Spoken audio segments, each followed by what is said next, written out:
ఖమ్మం జిల్లా చింతకాని మండలం ప్రొద్దుటూరు గ్రామంలో క్రితం విషాదకరమైనటువంటి ఘటన జరిగింది. చాలా బాధాకరం, దురదృష్టకరం. భోజండ్ల ప్రభాకర్ అనేటువంటి రైతు తనకు జరగవలసినటువంటి న్యాయం జరగని కారణంగా న్యాయం జరగదనేటువంటి ఒక బాధతో న్యాయం చేయడానికి ఇక్కడ ఉండేటువంటి అధికారులు గాని ప్రజాప్రతినిధులు గాని సుముఖంగా లేరు. పైగా అన్యాయం చేయడానికే వాళ్ళు కట్టుబడి ఉన్నారని అర్థమైన తర్వాత ఆయన బలవన్మరణం చెందడం జరిగింది. చాలా చాలా బాధాకరమైనటువంటిది. ఆయన వీడియో కూడా రాష్ట్రంలో ఉండేటువంటి రైతులు గాని ప్రజలు గాని చూస్తున్నారు. ఇవాళ మనం ఆయన పొలం దగ్గర ఉన్నాం. వాళ్ళ సొంత ఊరు ప్రొద్దుటూరులో చింతకాని మండలంలో. ఇవాళ నాతో పాటు గౌరవ శాసనసభ్యులు శ్రీ పల్లా రాజేశ్వరరెడ్డి గారు, మాజీ శాసనసభ్యులు శ్రీ వీరయ్య గారు, శాసన మండలి సభ్యులు శ్రీ మధు గారు, జిల్లా పార్టీ అధ్యక్షులు, అదేవిధంగా జిల్లా పరిషత్ టీఆర్ఎస్ పార్టీ ఇన్ఛార్జ్, ఇటీవల ఎన్నికల్లో పోటీ చేసినటువంటి అభ్యర్థి బీఆర్ఎస్ నుంచి శ్రీ కమల్ రాజు గారు, అదేవిధంగా రాకేష్ రెడ్డి గారు, అనేక మంది సోదరులు అందరం కలిపి ఇవాళ డెలిగేషన్ గా రావడం జరిగింది. ఇక్కడ వాస్తవం ఏందో ప్రజల్ని అడిగి కనుక్కుందామని. ఇక్కడ దాదాపు 1000 మంది ప్రజలు ఇక్కడ జమగూడి ఉన్నారు.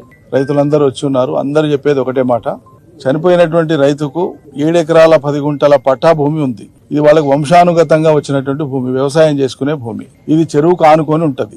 ఆయన భూమే కాదు, మనం నిలబడ్డ భూమి కానీ చుట్టుముట్టు ఉండేటువంటి భూములన్నీ కూడా వివిధ రైతులే. శిఖం భూమి పోను, మిగిలినటువంటివి పైన ఉండేటువంటి భూములు. ఇది పట్టా భూమి 7 ఎకరాల 10 గుంటలు. అయితే ఆయన భూమికి వచ్చేటువంటి దారిని, అదేవిధంగా ఆయన భూమిలోకి చొరబడి 5-6 రోజుల పాటు పెద్ద మిషన్లు, పొక్లైనర్లు, హిటాచీలు పెట్టేసి ఆయన భూమిలో ట్రెంచ్ కొట్టేసినారు. చాలా భారీ ట్రెంచ్ కొట్టేసినారు. ఈ కొట్టిన వాళ్ళు ఎవరు? రెవెన్యూ డిపార్ట్మెంట్ సర్వే చేసి ఇది ప్రభుత్వ భూమి అని నిర్ధారించలే, లేదా ఎవరైనా సర్వేకి పెడితే, పక్క రైతులు సర్వేకి పెడితే నిర్ధారించలే. ఇది ఆయన పట్టాభూమి. ఆయన పట్టాభూమిలోకి కొంతమంది అధికార పార్టీకి సంబంధించినటువంటి వ్యక్తులు చట్టాన్ని తమ చేతుల్లోకి తీసుకొని, ఈ నియోజకవర్గం నుంచి ఉండేటువంటి శాసనసభ్యులు సాక్షాత్తు రాష్ట్ర ఉప ముఖ్యమంత్రిగా ఉన్నారు కాబట్టి ఇతర రైతుల పొలాల్లోకి పోయి వాళ్ళకి ఇష్టారాజ్యంగా, విశృంఖలంగా, అరాచకంగా పనిచేస్తే ఇది ఎట్లా చట్టసమ్మతమవుతుంది? అధికారులు ఏం పని చేస్తున్నట్లు? అధికారులకు ఆయన మొరబెట్టుకుంటే అధికారులు రారు, అధికారులు పట్టించుకోరు.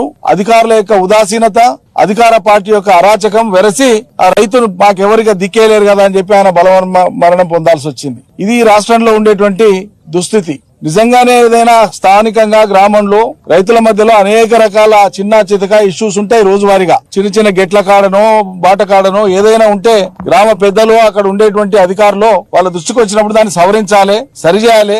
కాదంటే చట్ట పరిధిలో ఏ రకమైన చర్యలు తీసుకోవాలని సూచించాలి. తప్పిస్తే ఎవరికి వచ్చినట్లు వాళ్ళు తమ అనుకున్నదే న్యాయం అన్నట్లు తమ చేతిలో చట్టాన్ని తీసుకొని వాళ్ళు ఇష్టారాజ్యంగా పనిచేయడం అంటే ఇదెక్కడే అరాచకమో. మరి ఏ అండ చూసుకొని, ఏ బిగువు చూసుకొని ఈ రకంగా వాళ్ళు వివరించినారో, మరి అట్లా వివరించిన వాళ్ళు సాక్షాత్తు ఉప ముఖ్యమంత్రి గారు పర్యటనకు వస్తే ఆయన బడి వాళ్ళే ఉన్నారని తెలిసి మాకు ఆశ్చర్యం కలుగుతా ఉంది, విస్మయం కలుగుతా ఉంది. ఇదేం పరిస్థితి? మరి దీని మీద తప్పకుండా వారే వివరణ ఇవ్వాలి. మేము డిమాండ్ చేస్తున్నాం రాష్ట్ర ప్రభుత్వాన్ని. ఈ రైతు కుటుంబాన్ని ఆదుకోవడం అనేది చిన్న మాట. దీనికి కారణమైనటువంటి వాళ్లను బేషరతుగా శిక్షించాలి. ఆ రైతు పొలంలో అక్రమంగా చొరబడి మిషన్లు పెట్టినటువంటి వాళ్లను తక్షణమే అరెస్ట్ చేయాలి. ఆ రైతు కుటుంబానికి జరిగినటువంటి ఆ భూమికి వాళ్ళు చేసినటువంటి నష్టానికి 10 పరిహారం ఇవ్వాలి. దాంతో పాటు ఆ రైతు కుటుంబాన్ని ఆదుకొని ఆ కుటుంబానికి ఒక ఆధారం చూపేటువంటి బాధ్యత ప్రభుత్వానికి ఉంది. మరి ప్రభుత్వంలో ముఖ్యమంత్రి తర్వాత 2వ స్థానంలో ఉండేది ఉప ముఖ్యమంత్రి. ఆయన నియోజకవర్గంలోనే జరిగింది ఇది. నేను ఆయన ప్రమేయంతో జరిగిందన్న మాట నేను అనను, కానీ ఆయనకు ప్రమేయం లేదని రుజువు చేసుకునే బాధ్యత ఆయనకుంది. ఎందుకంటే ఆయన అనుచర వర్గమే చేసింది. తనకు తెలియకుండా జరిగింది, నేను దీన్ని సరిదిద్దా అనేటువంటి మానసిక ధైర్యాన్ని ఇవ్వడం ఈ నియోజకవర్గ ఎమ్మెల్యేగా ఆయన బాధ్యత. మరి ఆ బాధ్యతను నిర్వర్తిస్తారా లేదా?